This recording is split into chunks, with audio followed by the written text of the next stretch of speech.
It's amazing to know that a parent or parents can take their kids and slap them upside the head and just be cruel to their children. I see that sometime in the market, supermarket, wherever I go, and I can hear mothers yelling at their kids and snatching them along the way and dragging them and just carrying on with someone that came from their bodies. Isn't that amazing? So did you stop hating? You know, Jesse touched on this briefly, and I've been meaning to talk about this myself, actually. Because summer officially started, school was out officially about 2 weeks ago around here. And I swear to God, the very first day that school was out, I'm hearing mothers in the aisles at work. I'm at work, right?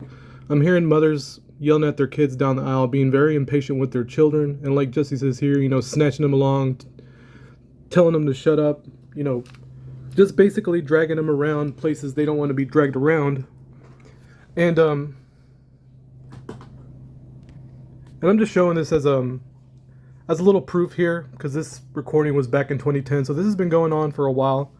This isn't just something that I'm imagining or making up. But like I said, like day one of summer break, school's out, I'm hearing very impatient mothers in the aisles talking badly to their children and not having patience with them, and not realizing that their bad behavior is a direct reflection of their behavior and the hatred that they have. And this hatred for their children, this impatience with their children, all boils down to the hatred for their husbands and the hatred for their fathers. Like the mother's hatred for their husbands and fathers, their hatred for men.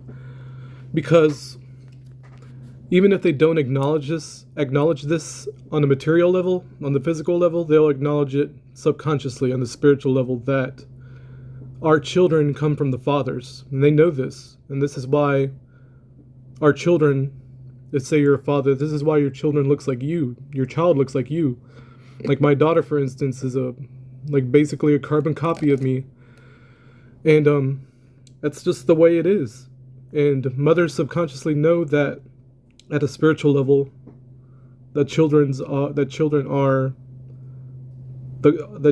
the father.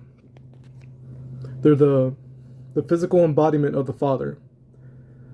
And that's where this hatred stems from.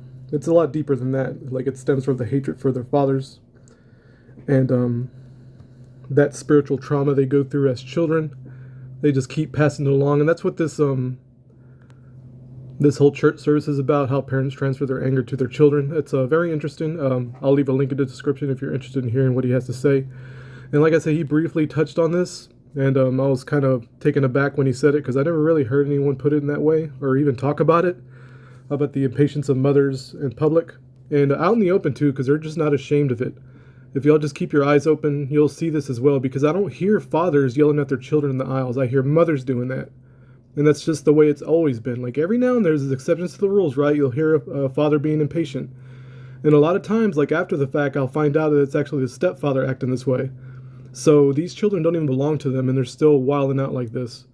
And to be honest, they have no business. And I mean this when I say this. These stepfathers, these grown men going into children's lives like this, have absolutely zero business being in their lives, being in these strange relationships with these grown women and their children. These single moms who just absolutely destroy their children by putting strangers between them, whether it be a babysitter or a boyfriend, or they get remarried. It's just keeping the trauma going and going and going. Anyway, guys, I just wanted to show that short clip and kind of talk about this for a little bit. I think that's all I have to say. Y'all have a good night.